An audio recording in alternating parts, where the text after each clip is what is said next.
السلام عليكم ورحمة الله وبركاته.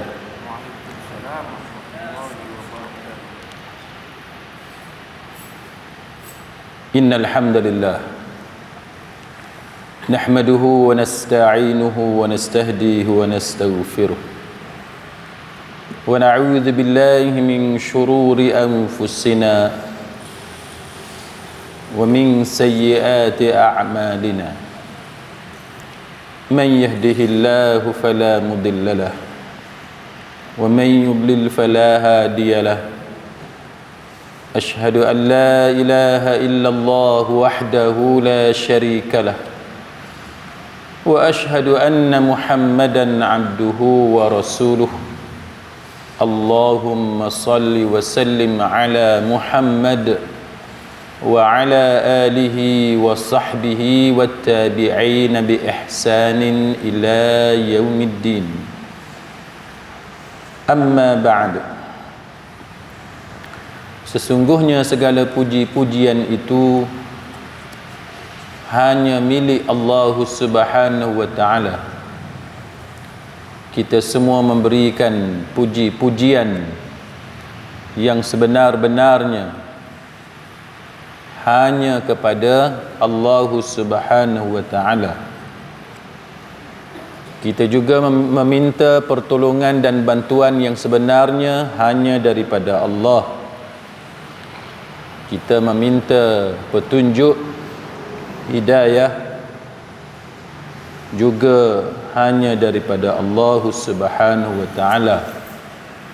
Dan kita memohon keampunan daripada Allah akan segala dosa yang telah kita lakukan. Kita juga berlindung dengan Allah Subhanahu wa ta'ala daripada kejahatan diri kita sendiri dan daripada keburukan amalan kita. Salawat dan salam ke atas junjungan besar Nabi kita Muhammad sallallahu alaihi wasallam dan juga ke atas ahli keluarga baginda dan sahabat baginda seluruhnya.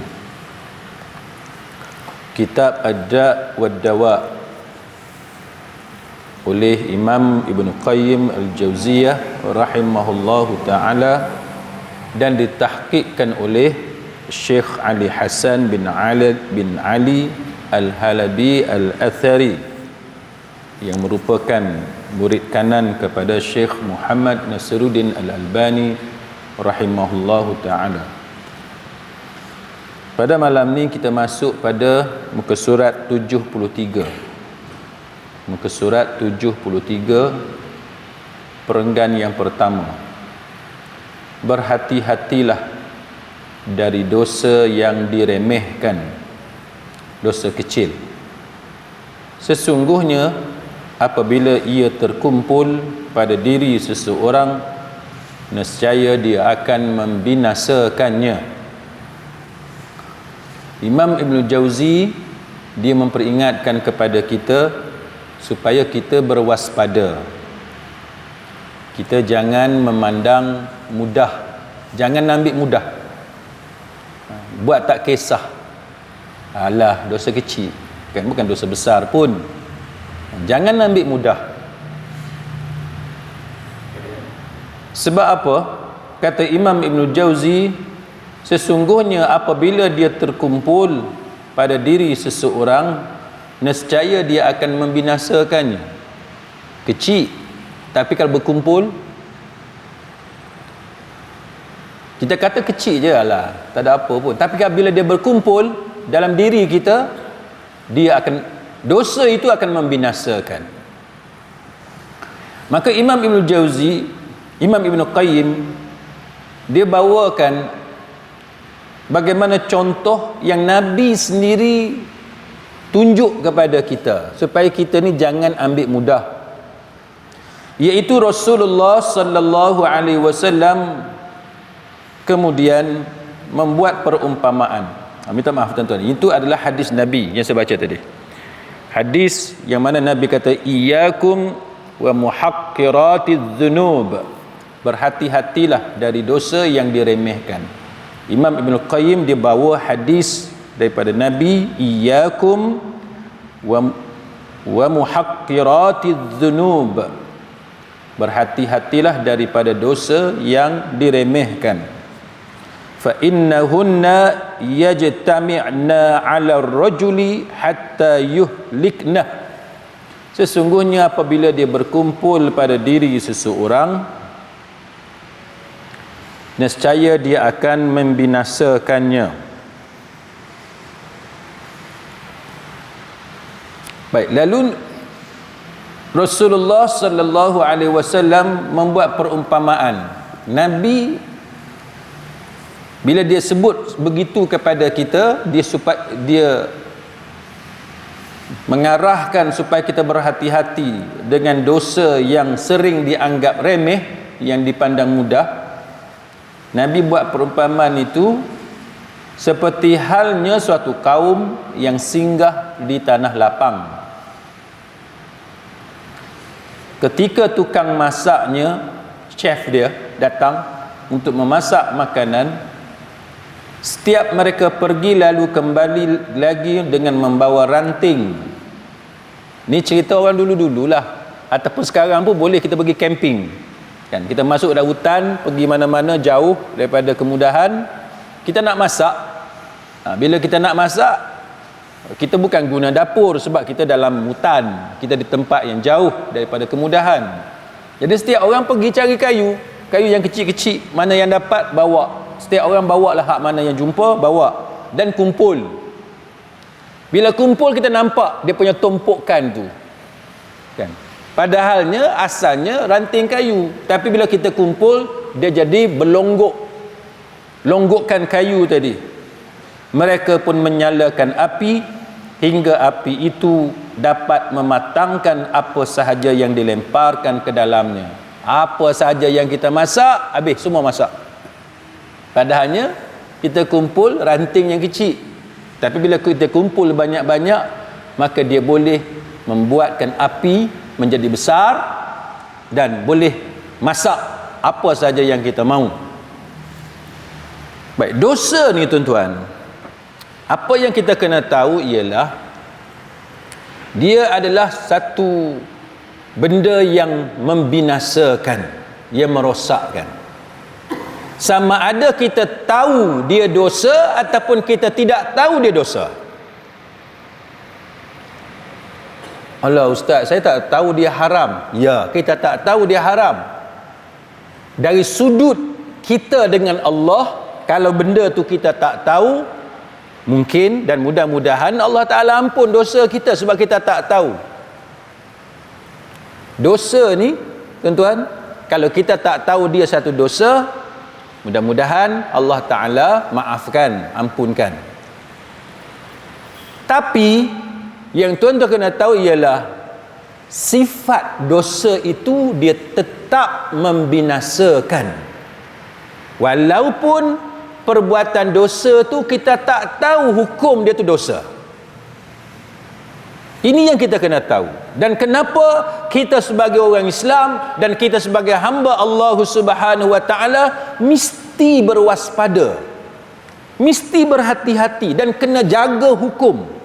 Kenapa kita datang mengaji? Tak kiralah malam ni ke bila ke di mana sahaja. Kenapa kita mengaji? Sebab kita nak dapatkan knowledge tadi, supaya kita boleh beza perkara yang akan menyelamatkan kita di dunia dan di hari akhirat, dan perkara yang akan merosakkan kita di dunia dan di hari akhirat. Sebab sifat dosa, walaupun kita tak tahu dia dosa, tapi bila kita buat, dia tetap memudaratkan kita.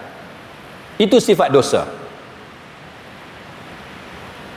Saya bagi contoh kepada tuan-tuan supaya tuan-tuan mudah nampak dia punya ilustrasi, gambaran dia.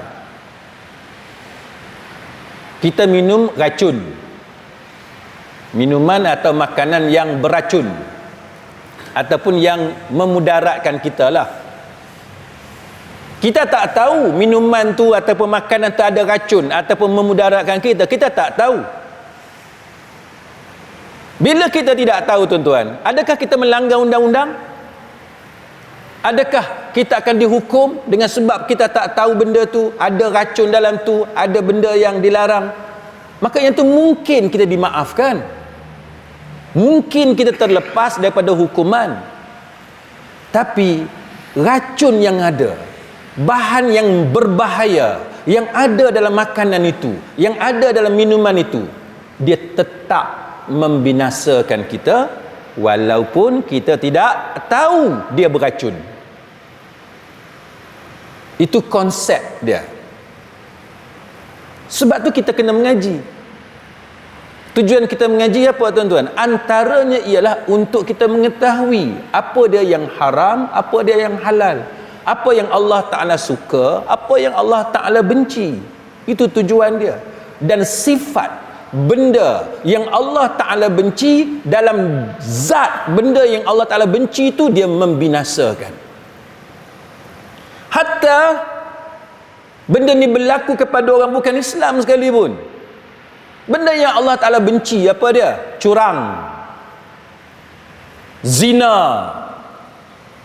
mabuk, minum kaki botol. Kita letak kat tepi orang Islam. Pasal apa? Sebab orang Islam semua, kita orang Islam kita tahu itu haram.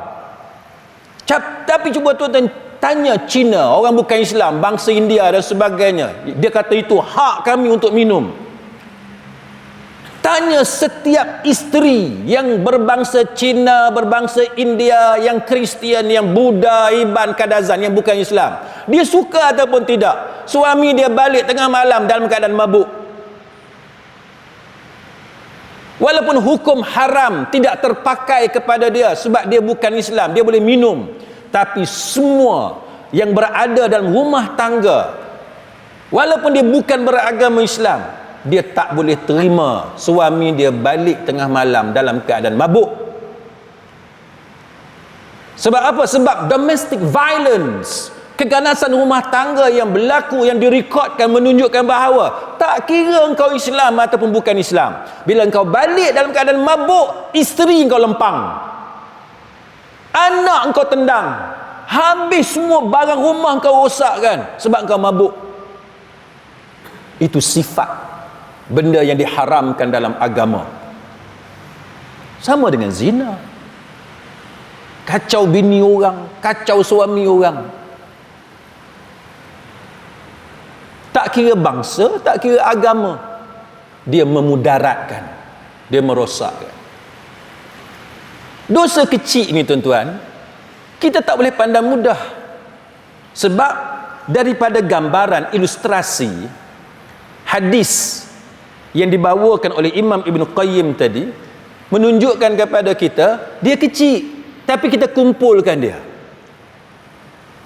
dia tetap membakar, dia tetap memudaratkan. Itu bahaya dia. Dan dalam situasi yang bagaimana, dosa kecil ini dia jadi besar. Situasi yang bagaimana? Sekarang kita tengok. Tapi yang ni tak ada dalam Ad-Da' wad-Dawa. Ini syarah tambahan. Yang pertamanya, dosa kecil itu dia jadi besar apabila dia menjadi kebiasaan kita, dan dia dah jadi rutin, terus menerus. Maka yang kecil itu, walaupun asalnya originally dia kecil, tapi dia jadi besar. Buktinya apa? Ataupun contohnya apa? Contoh macam dosa buka aurat. Itu dosa kecil, bukan dosa besar. Betul ke Ustaz? Betul ya. Buka aurat dosa kecil, bukan dosa besar. Lepas tu boleh buat hari-hari, boleh. Tapi engkau buka aurat hari-hari, dia jadi besar. Ini banyak yang dibahaskan oleh para ulama. Untuk menunjukkan apa? Untuk menunjukkan bahawa dosa itu kecil. Tapi sebab kita setiap hari, dan kita tak rasa kekok untuk buka aurat, maka yang kecil itu dia jadi besar. Nah, itu bahaya dia. Ada satu hadis, hadis ni dhaif, tetapi maknanya benar, maknanya sahih, iaitu la kabirata ma'al istighfar wala saghirata ma'al israr. Tidak ada dosa besar jika dihapuskan dengan istighfar. Hadis ni dhaif, tuan-tuan, tapi maknanya benar. Dosa besar dia hilang kalau kita istighfar, kalau kita minta ampun kepada Allah. Allah ni tuan-tuan tidak ada halangan, yang penting kita taubat sungguh-sungguh. Namakan, you name it, dosa besar apa, semua Allah Ta'ala ampun. Minum arak, zina, rasuah, apa, dosa apa, semua itu diampunkan oleh Allah, dengan syarat kita minta ampun kepada Allah, taubat sungguh-sungguh, taubat nasuha. Wala saghirata ma'al israr, dan tidak ada dosa kecil jikalau dilakukan terus-menerus. Dosa kecil ni dia tak jadi kecil kalau kita berterusan. Kalau kita berterusan, jangan duk anggap dia tetap kecil. Jangan. Sebab berterusan kita melakukan dosa kecil, maka dia menjadi dosa besar. Baik, itu yang pertama. Dosa kecil dia jadi besar bila kita berterusan, bila kita jadikan itu sebagai kebiasaan. Satu. Yang kedua, bila kita pandang mudah, tak kisah, kita tak peduli, maka di sisi Allah Ta'ala dia dianggap besar. Sebab apa? Sebab seorang hamba, kalau dia take seriously, dia pandang benda tu serius, maka dia tetap akan melarikan diri daripada dosa, walaupun dosa tu kecil. Itu sifat mukmin. Kata Ibnu Mas'ud, Ibnu Mas'ud kata, innal mu'mina yara dhunubahu ka'annahu qa'idun tahta jabal yakhafu an yaqa'a alaih. Ibnu Mas'ud radhiyallahu anhu kata, sesungguhnya seorang mukmin melihat dosanya seakan-akan dia duduk di sebuah gunung dan dia takut gunung tu timpa ke atas dia. Itu mukmin. Dia tengok dosa tu macam duduk di gunung, tengok gunung tu takut gunung timpa atas dia. Itu mukmin. Dia bukan pandang ringan dekat dosa yang dia buat. Manakala fajir, Ibnu Mas'ud kata, orang yang jenis kaki, jenis suka buat maksiat ni, wa innal fajira yara dhunubahu kadzubabin marra ala anfih.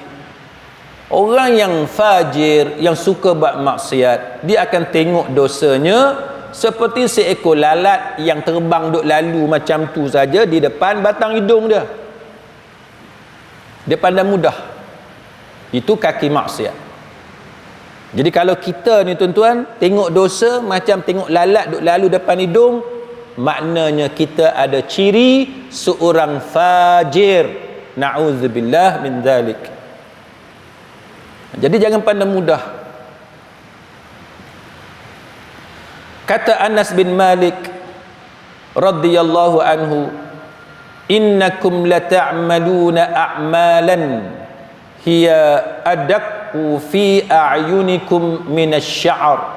Sesungguhnya kamu melakukan amalan dosa di hadapan mata kamu tipis seperti rambut. Nampak macam kecil, nipis macam rambut. Rambut ni tuan-tuan kadang-kadang nampak, kadang-kadang tak nampak. Itu rambut. Kadang-kadang kita tak tahu dah telan dah apa, kecuali kita ada rasa ada dalam mulut kita.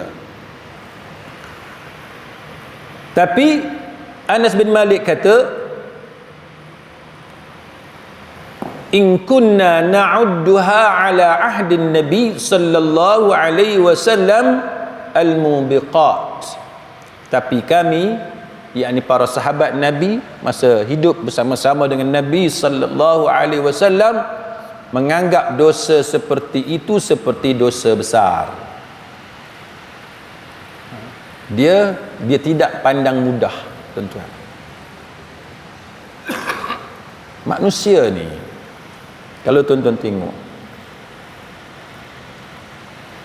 kita, walaupun kita semakin moden, kita semakin canggih, tapi dalam bab agama ni nampaknya ramai di kalangan kita dia tak seiring dengan kecanggihan dunia sekarang.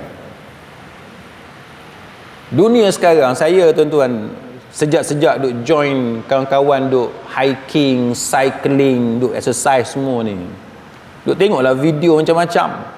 Antaranya video apa, bakar kalori, kan, nak hilangkan kalori. Yalah tuan-tuan juga duk kata ustaz bulat lah ni.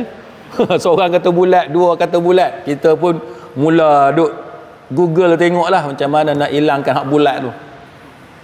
Duk tengok video-video Mak Saleh duk buat, tuan-tuan. Dia kira tu bakar kalori, berapa banyak nak bakar kalori. Dah lah dia tunjuk exercise ini berapa kalori akan dibakar dan sebagainya. Dia tunjuk. Lepas tu dia tunjuk pula apa dia makanan yang sesuai, makanan apa yang tak sesuai, yang ni kalori dia berapa. Sekarang ni tuan-tuan, pada bungkusan makanan tu dah tulis berapa kalori makanan tu. Berapa ramai di kalangan kita yang ambil manfaat daripada figure, angka-angka yang tertulis dengan kalori yang tertulis. Tak ada lah. Saya pun tak pernah tengok lah, tuan-tuan, nombor tu berapa kalori, lantak lah. Aku suka makan, aku nak makan juga. Tapi apa jadi, tuan-tuan, orang yang jenis tak pernah peduli kalori, tak pernah peduli gula dalam tu, garam, apa jadi? Dosa, tuan-tuan, macam itulah. Kita tak pernah ukur dosa. Kita tak pernah senaraikan dosa kita, hak mana kecil, hak mana besar, hak mana kita mesti ambil tindakan, hak mana kita selama ni kita tak tahu pun dia dosa. Kita tak pernah buat pengkelasan. Dunia moden, tuan-tuan, sampai tahap makanan tu dia perincikan. Dulu kita tak tahu nasi tu gula, lah baru kita tahu, oh gula rupanya. Ni siapa sini yang tak tahu lagi nasi tu gula? Macam mana nasi boleh jadi gula? Dia tawar kita makan, mana ada manis, ada nasi manis, mana ada nasi. Kalau makan nasi saja tak sedap, tuan-tuan, tapi nasi tu gula. Itu contoh. Bila kita ada knowledge, kita ada ilmu, tuan-tuan, to the extent kita tahu setiap makanan tu manfaat dia bagaimana, mudarat dia bagaimana. Kajian sebegitu rupa. Sama dengan orang yang apa, orang yang pandai berenang. Contoh ni apa ni, saya pernah sebut dekat tuan-tuan. Saya pergi ke Pulau Redang, naik bot, yang ketua atas bot tu kata setiap orang wajib pakai life vest, life jacket. Pasal apa? Sebab setiap tahun dia kata mesti ada mati. Saya pun tanya, hak mati tu hak pandai berenang ke hak tak pandai? Dia kata hak mati tu hak pandai. Sebab hak tak pandai, dia takut, dia pakai. Yang pandai ni, tuan-tuan, dia confident. Dan dia over confident. Dia tak pakai. Saya duk tunjuk minggu lepas dekat anak saya. Kita, anak-anak kita ada grup WhatsApp kan, family kita kan. Kita, isteri, suami Perdana Menteri. Isteri timbalan Perdana Menteri, lepas tu anak-anak jadi menteri. Kita ada grup WhatsApp kita. Saya pun tunjuk dekat anak-anak saya, sebab saya pun biasa bawa anak saya pergi water sports, naik jet ski dan sebagainya. Saya tunjuk macam mana beberapa bulan lepas di Terengganu, seorang jaguh yang juga biasa mewakili Malaysia di peringkat antarabangsa, lumba jet ski. Lumba jet ski. Dia ni banyak jadi juara dalam lumba jet ski. Dan dia mekanik, dia yang repair jet ski. Dia test jet ski yang ada satu jet ski baru beli. Dia test. Dan biasanya dia test waktu petang dengan kawan-kawan dia pakat tengok ramai-ramai. Hari kejadian, nak jadi berlaku kejadian tu, dia bawa seorang-seorang tanpa ada kawan. Dan dia tidak pakai jet ski. Dan dia tidak pakai life jacket. Dia pandai berenang, tapi dia tak pakai life jacket. Sebab apa? Confident lah. Sebab hari-hari naik jet ski. Apa yang nak takut? Apa jadi tuan-tuan? Masa dia test jet ski tu, dia terhumban, jatuh. Ada orang yang piknik sebelah sungai tu, nampak dengan isteri dengan anak dia nampak orang duk test jet ski, dia nampak dia jatuh. Dan dia tenggelam timbul, lemas. Itu contoh kenapa kajian dan amalan SOP zaman moden, walaupun kita pandai berenang sekalipun, tetap wajib pakai jaket keselamatan. Sebab bila kita jatuh kemalangan tuan-tuan, kita tak tahu air tu dalam kelajuan yang tinggi masa kita berlumba tu, walaupun air tapi dia jadi keras. Bila kita terhumban tu, dia boleh mematahkan tulang, dia boleh menyebabkan kita terseliuh, boleh menyebabkan kita pitam, macam-macam. Itu contoh. Sama dengan bila kita bercakap bab agama, bab dosa. Berapa ramai di kalangan kita teliti benda-benda yang macam tu. Kita teliti. Kita buat pembahagian. Aku setiap hari dosa kecil aku, apa yang aku buat? Dosa besar apa yang aku buat?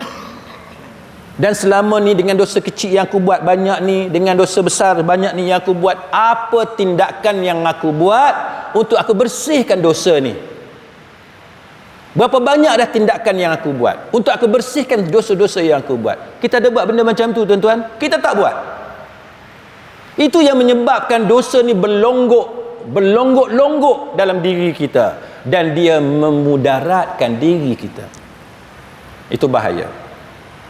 Yang ketiganya tuan-tuan, macam mana dosa kecil menjadi dosa besar, membahayakan kita? Apabila kita tanpa segan silu kita mempamerkan dosa, kita tak ada rasa malu, no hesitation, reluctant pun tak ada, tidak teragak-agak, tidak keberatan, seronok je tunjuk benda-benda dosa. Saya kadang-kadang saya tak faham, suami punyalah baik, tapi gambar isteri tu kau tutuplah sikit. Ni sampai isteri pakai baju orang kata lebih kurang, suami tu baik.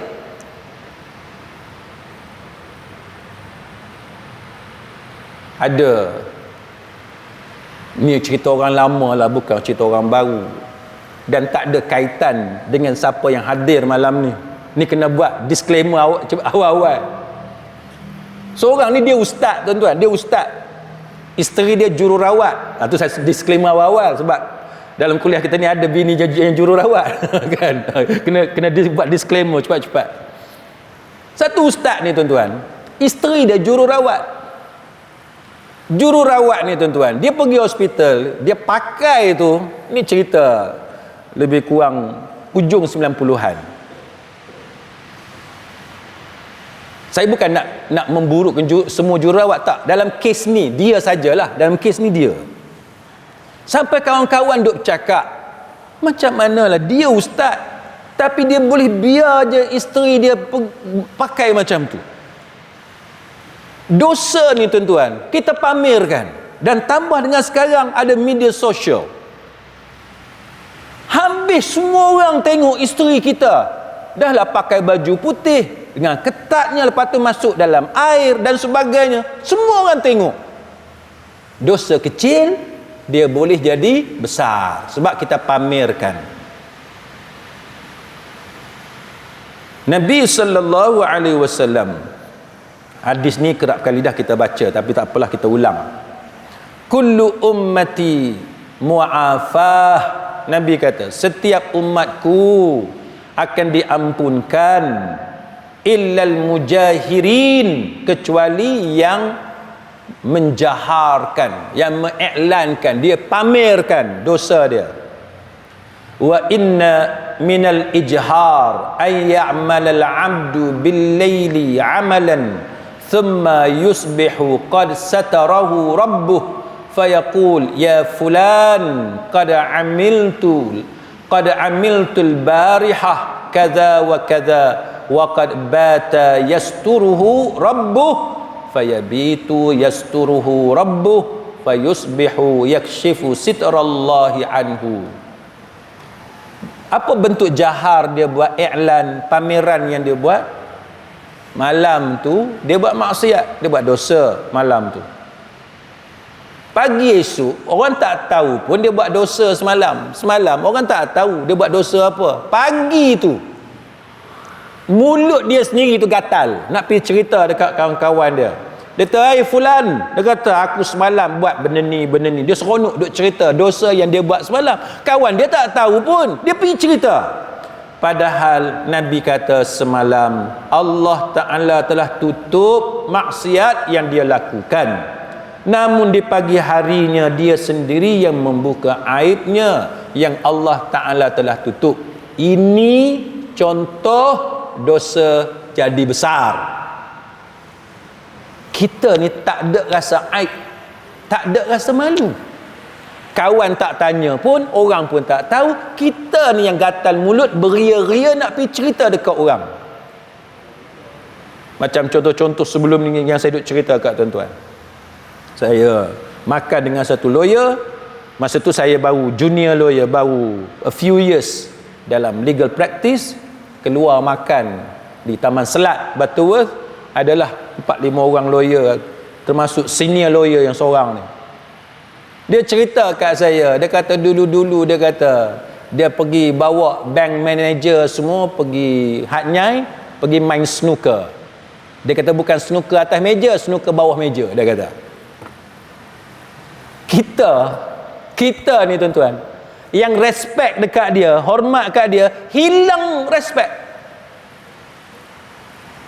Kita ni asalnya hormat dekat dia. Tak tahu pun dia buat kerja lagu tu. Tapi bila dia cerita tu tuan-tuan, kita kata ya Allah. Ni contoh orang yang mana Allah Ta'ala tutup aib dia, tapi dia sendiri pergi buka rahsia dosa yang dia buat. Apa yang kau nak buat dekat Anyai 10 tahun lepas, 15 tahun yang lepas, orang tak tahu, tutup rahsiakan, engkau taubat kepada Allah, yang kau pergi cerita dekat orang tu. Kenapa? Itu menjadi dosa besar. Orang yang berbangga, dia rasa seronok nak cerita dosa yang dia buat. Saya ada banyak dosa, saya tak cerita kat tuan-tuan. Tuan-tuan juga ada banyak dosa, tuan-tuan tak cerita kat saya. Jadikan itu sebagai rahsia antara kita dengan Allah. Minta ampun kepada Allah dan mengharapkan Allah Ta'ala ampunkan dosa kita. Jangan sekali-kali kita menceritakan dosa yang kita buat kepada orang, sebab itu akan menjadikan dosa itu lebih besar dan dia lebih berbahaya kepada kita, kerana kita tidak ada rasa malu atas kesalahan yang kita buat kepada Allah Subhanahu wa Ta'ala. Yang keempat, dosa yang kecil tapi jadi besar. Apa dia? Apabila dosa itu dilakukan oleh tokoh, orang yang ada ramai followers. Siapa yang jadi selebriti, tak kiralah istilah apa, PU ke, influencer ke, sekarang ni banyak istilah. Jadi pemimpin ke, jadi tu imam ke, jadi ustaz ke, dia ada ramai pengikut. Dia buat satu dosa dan itu diikuti oleh peminat dia. Benda yang asalnya kecil, dia jadi besar. Pasal apa? Sebab dosa yang dia buat jadi ikutan. Wa man sanna fil Islam sunnatan sayyi'atan fa'umila biha ba'dahu kutiba alaih mithlu wizr man amila biha wala wala yanqusu min auzarihim syai'. Barang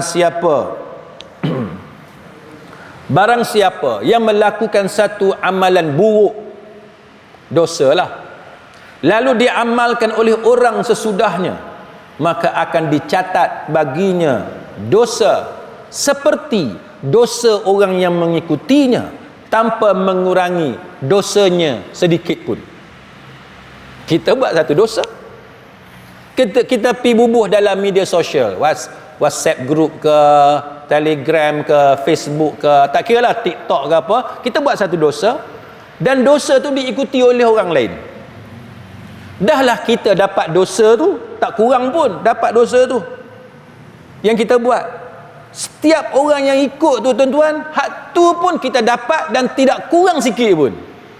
Cuba bayang, kita seorang tokoh, influencer, ada ramai peminat, orang pakai ikut. Cuba bayang kalau 100 orang, dosa kita dah 1, tambah lagi 100, dah 101. Kalau 1000 orang, dah 1001 dosa. Itu yang dipanggil dosa tadi menjadi lebih besar.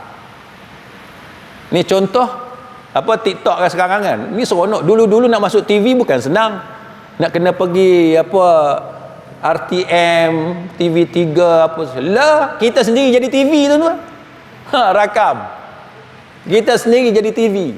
Kita yang tentukan kita nak masuk yang macam mana.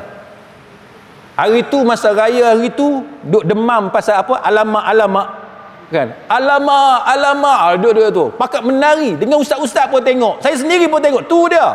Alamak pakat duk menari berjoget. Anak-anak dara, bini orang, semua duk ada dalam ni tuan-tuan. Siapa yang memulakan benda tu? Siapa yang memulakan? Duk main alamak buh dalam TikTok, orang pakai ikut. Cuba bayang kalau 1000 orang ikut, 1000 dosa orang tadi dia juga tanggung atas bahu dia. Setiap benda dosa yang kita buat yang menjadi ikutan orang ramai, maka itu akan menjadi dosa yang bertambah bagi dia. Sebab tu kita jangan pandang mudah dengan dosa. Baik. Kita sambung sikit lagi kitab kita ni tuan-tuan. Perenggan yang ketiga di dalam As-Sahih. As-Sahih ini maksud dia dalam nota kaki di bawah itu hadis Bukhari. Maksudnya Sahih Bukhari. Di dalam Sahih Bukhari daripada Abu Hurairah radhiyallahu anhu, dia mengatakan bahawa Rasulullah sallallahu alaihi wasallam bersabda, yudrabul jisr ala jahannam. Lepas cerita pasal dosa tuan-tuan, ni cerita pasal titi, bridge di atas neraka jahannam. Nabi kata apa? Yudrabul jisr ala jahannam, dibentangkan jambatan di atas neraka jahannam. Fa akunu awwala man yujiz, sedangkan akulah orang yang pertama yang akan melaluinya. Nabi kata dialah orang pertama yang akan melalui titi ataupun jambatan yang merentangi di atas neraka jahannam. Yang ni kita kena cerita lain pasal perbahasan ulama apa maksud setiap orang akan masuk ke dalam neraka. Antara dalil berkenaan dengan perbahasan tentang setiap orang masuk neraka ialah berkenaan dengan dalil-dalil berkaitan dengan titian sirat. Ni cerita ni. Mana setiap orang ni masuk neraka, bukan kata masuk disiksa dalam neraka tu, dia masuk kawasan neraka tu yang mana di bawah tu neraka jahannam. Na'udzubillah min dzalik. Jadi Nabi orang pertama yang akan melalui titi tersebut. Wa da'watur rusul yawma idzin Allahumma sallim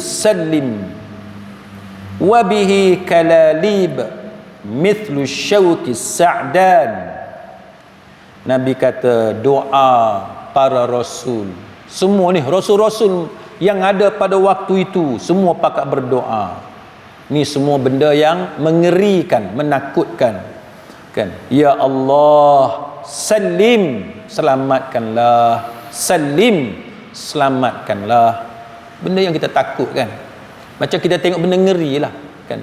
Mulut kita ni tuan-tuan automatik akan keluar. Kan? Kita tak mau. Macam saya cerita tadi pasal yang jet ski kompetitor tu, yang kata pakar jet ski.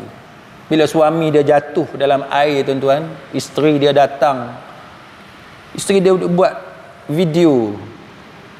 Dengar suara isteri dia duk apa kita kata merintih ataupun macam duduk berharaplah, abang baliklah, macam itulah kan. Bila kita nampak satu benda, automatik dia akan keluar daripada mulut kita apa yang kita harapkan kan. Kalau kita nampak benda tu akan menyebabkan orang jatuh ke bawah, macam inilah, salim, selamatkanlah, janganlah jatuh, itu benda yang kita kata berlaku pada semua orang. Jadi sewaktu di titi ni, jambatan ini, para rasul berdoa kepada Allah, Allahumma ya Allah, salim, selamatkanlah. Dan di sana dia ada satu jenis macam pengait. Kalau kita atas dunia ni tuan-tuan, yang duk kait buah tu kan, dalam di padang mahsyar, di alam akhirat ni kita tak tahu rupa bentuk dia, tapi istilah dia juga pengait. Kalau atas dunia tu macam itulah, ada galah panjang, ada satu batang logam ke apa ke yang panjang, ujung tu dia ada pengait. Jadi sewaktu di titi ini ada pengait seperti duri, pokok sa'dan yang berduri, pokok yang berduri yang menyambar manusia, dan cara dia sambar itu bersesuaian dengan amalan orang tu. Cara dia kait tu tuan-tuan bergantung kepada amalan orang tu. Ada orang yang selamat, dia melepasi secepat kilat. Ada orang yang kena kait, tapi kalau bahasa kita sekarang ni, orang kata macam calar.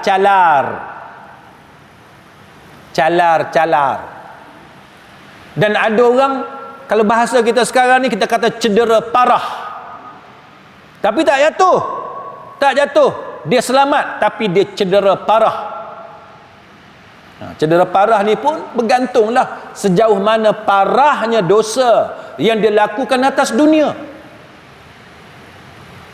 Dia akhirat ni tuan-tuan, macam kita bercakap pasal examination yang saya selalu bagi contoh, periksa macam tu. Siapa rajin baca buku, siapa rajin buat homework, pergi setiap kelas apa semua, tumpu perhatian dekat cikgu, dia boleh jawab periksa, dia akan dapat markah yang cemerlang, dia akan dapat tawaran yang macam-macam keluar daripada sekolah. Siapa yang kaki main, ponteng, tak dengar cakap cikgu, dia akan dapat markah rendah, dia akan gagal, dan dia akan berhadapan dengan pelbagai kesukaran dalam hidup dia kerana kegagalan akademik dia. Itu gambaran mudah untuk kita faham. Di hari akhirat tuan-tuan, siapa buat dosa, dia kena kait. Kecederaan yang dia alami dengan sebab pengait tadi bergantung kepada dosa yang dia buat. Tadi saya duk baca berita di Greek ni, apa, family dari selatan Thai, dia bekerja di Greek untuk apa kita kata syarikat pembalakan. Duduk rumah kongsi yang majikan sediakan, rumah kongsi.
Baik, berita yang saya baca petang tadi, satu family sepasang suami isteri ni dia bekerja dengan syarikat pembalakan di Greek. Diorang kerja, diorang terangkan hutan, terangkan hutan. Jadi majikan sediakan rumah kongsi. Jadi rumah kongsi itu tuan-tuan, dia punya toilet dia bukan dalam rumah, toilet dia di luar. Mana kena keluar daripada rumah pergi toilet. Yalah, kalau tuan-tuan biasa tengok rumah kongsi, macam itulah. Dia nak mandi ke nak buang air, kena pergi, kena keluar daripada rumah. Jadi tuan-tuan tahulah dia orang kerja dalam hutan di Greek. Suami dia ni, si suami dia nak pergi toilet antara jam 5 pagi hingga 6 pagi. Mana gelap lagi lah, kan gelap. Jadi bila suami dia turun daripada rumah kongsi pergi ke tandas, isteri dia dengar suara harimau mengaum. Suara harimau mengaum. Dia pun buka pintu, dia tengok macam mana harimau tu mengheret suami dia ke dalam hutan. Dia ke dalam semak. Jadi pagi tu datang bantuan apa semua, cari, jumpa mayat suami dia yang cedera parah, kan, pada leher dan juga pada kaki. Jadi tubuh manusia ni dia cedera, fizikal dia tu bergantung kepada jenis binatang yang menyerang dia. Jadi orang yang biasa dengan hutan dia tahulah ini dengan sebab gajah, ini dengan sebab harimau, ini dengan sebab binatang yang bagaimana, dengan melihat tahap kecederaan dan di mana kecederaan itu berlaku dan sebagainya. Itu atas dunia. Di akhirat tuan-tuan, dosa orang tu akan menentukan bagaimana keadaan dia sewaktu dia meniti di yang apa yang kita panggil sebagai titian sirat. Sama ada dia terselamat daripada kaitan ataupun berlaku kecederaan kepada dia, bergantung. Sebab itu para ulama menyebut tiga istilah manusia yang melalui titian sirat. Satu istilah dipanggil sebagai najin musallam. Najin musallam, orang ni selamat. Dia melalui jambatan itu, dia tak kena kait, dia selamat. Kita nak yang tu. Sebab tu dosa ni tuan-tuan kita nak bersih. Sebab tu saya sebut di awal tadi, senaraikan dosa yang kita buat. Dosa besar apa dia, dosa kecil apa dia, kita biasa buat waktu bila, macam mana kita nak tinggalkan dosa tadi, macam mana kita nak hapuskan dosa. Kita kena ambil tindakan. Sebagaimana urusan dunia yang saya bagi contoh tadi, dengan kalorinya, makanan apa, exercise apa dan sebagainya, kita kena tahu, perincikan, tentukan tindakan yang betul secara spesifik supaya kita boleh jadi najim musallam, melintasi titian sirat tanpa kena kait, satu pun tak kena kait. Tak ada calar-calar pada tubuh, tak ada. Sebab amalan kita soleh, dosa kita semua diampunkan oleh Allah. Sebab setiap hari kita minta ampun dengan Allah. Itu yang kita kena buat.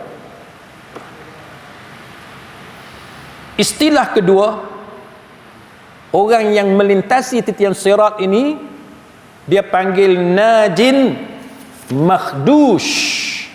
Makhdush, dia luka tapi dia selamat. Najin, dia selamat. Maknanya dia tak kena kait jatuh ke dalam neraka jahanam. Dia tak jatuh dalam neraka tu.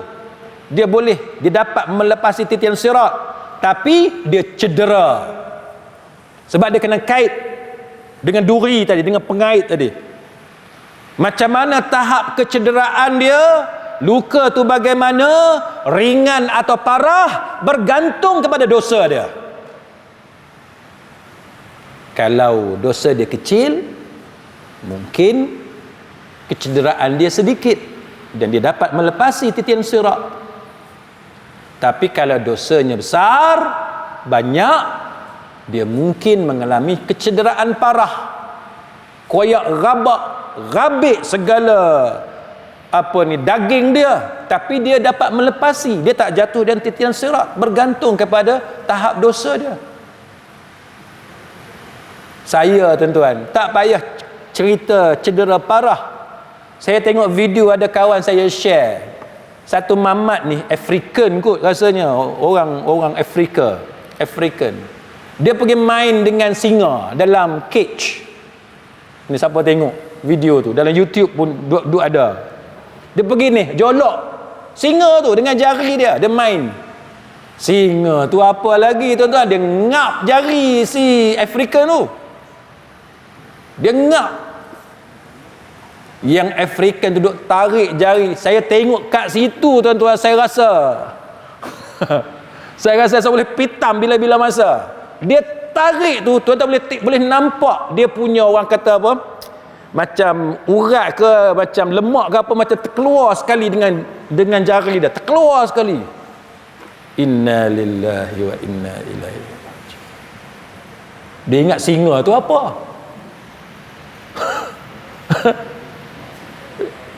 Tuan-tuan rasa singa tu apa? Singa tu singa lah, mana benda lain.